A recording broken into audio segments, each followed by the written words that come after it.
Hello students, in the last video we discussed about the anomalous behavior of water. So today we are going to start with the application of this, we can say, anomalous behavior of water. In cold countries, or we can say wherever the temperature falls well below 0 degrees Celsius, there the aquatic life means the life which is present in the water, maybe plants or animals which are living in water, they survive even though the temperature is falls well below 0 degrees Celsius. So how it happens, let us see. In the cold countries, even the temperature falls below 0 degrees Celsius, the we can say that the flora and fauna, aquatic flora and fauna remain survive. It is because as the temperature decreases, the water at the surface of the lakes and ponds starts contracting.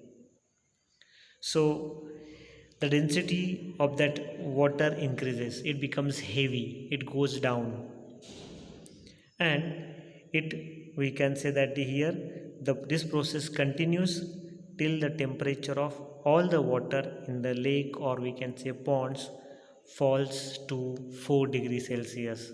Means the temperature of whole water in the lake, or we can say pond, becomes 4 degrees Celsius. Now the water which is at the surface of the pond or lake start, they are continue to, we can say that they becomes cool. The temperature of that surface of that pond or lake water starts again, we can say they are getting cool one. So the temperature of that water decreases, and the temperature of that water falls to 0 degrees Celsius, and finally the water at the surface is converted into ice. But the temperature or the water below the layer of ice is 4 degrees Celsius. Since the ice is a bad conductor of heat, the ice does not allow to pass the, we can say, heat from the atmosphere to the water which is below it.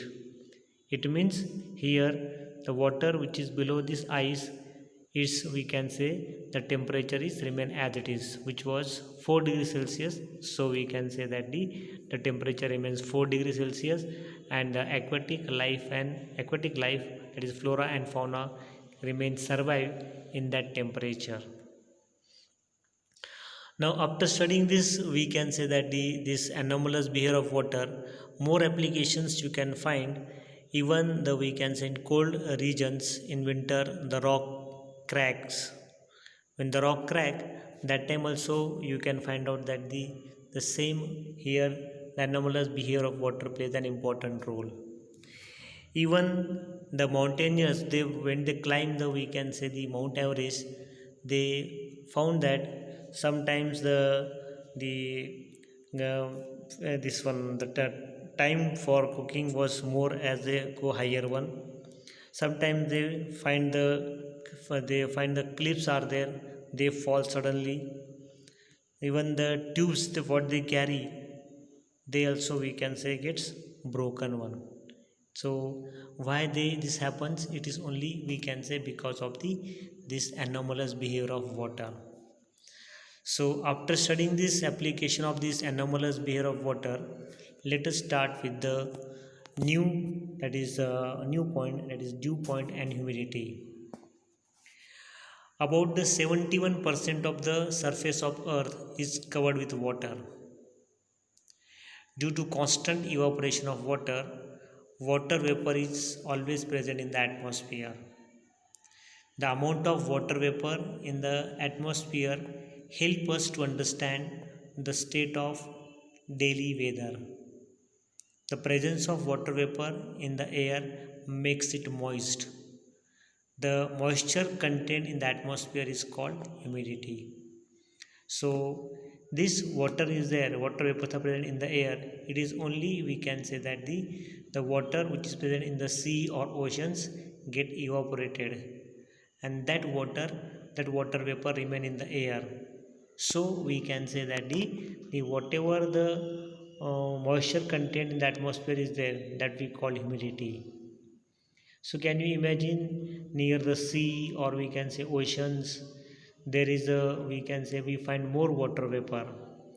It is because we can say that there is a constantly this water is there in the sea or oceans getting converted into water vapor because of the heat of sun, and that water vapor remain in the air, and that's why we get more sweat near the sea, or we can say oceans. Then the for a given volume of air at a specific temperature, there is a limit on how much water vapor in the air can contain. Means the air has capacity to hold the water. If this amount exceeds the limit, the excess vapor converts into water droplets. When the air contains maximum possible water vapor, it is said to be saturated with water vapor.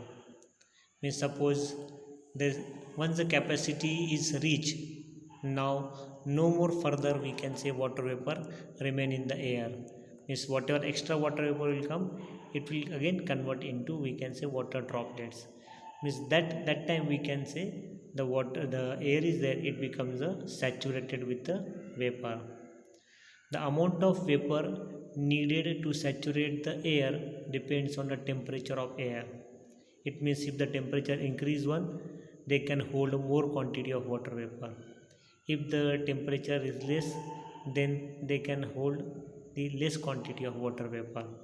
So like this we get the water amount of water vapor is related to the, we can say, depends on the temperature of the air. Then after studying this, we can say we'll come to know that if the temperature is low, it will need less water vapor to saturate the air. For example, if the temperature of air is 40 degrees Celsius and it contains 49 grams of the water vapor per kilogram of dry air.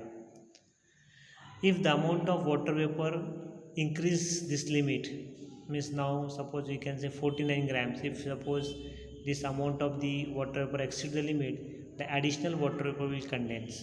If you try to increase the more water vapor in that extra water vapor will convert into water droplets. Then if the temperature of air is 20 degree, now here temperature suppose decrease 1, then it can, we can say, hold only 14.7 grams of the water vapor.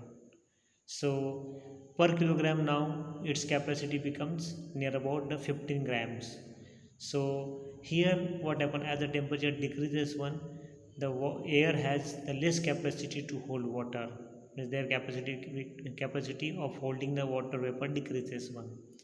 So it shows that when the temperature increases 1, then it can hold more the water vapor. If the vapor content in the air is less than the maximum limit, then air is said to be unsaturated. Means suppose still the air can hold more water vapor, that time that air is there, it is called unsaturated one. So like this, we can say that the unsaturated air at a certain temperature is taken and its temperature is decreased. A temperature is reached at which the air becomes saturated with the vapor. This temperature is called the dew point. Simple way I will tell you. If suppose when the water holding capacity of the, or water vapor holding capacity of the air, we can say, completes, whatever extra water vapors are there, when it try to come in the air, that extra water vapor is converted into, we can say, water droplets. That temperature is the temperature at which they starts forming the water droplets.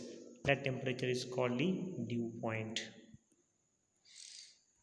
So students, go through the video again and write the homework which is given on the screen. Okay, thank you.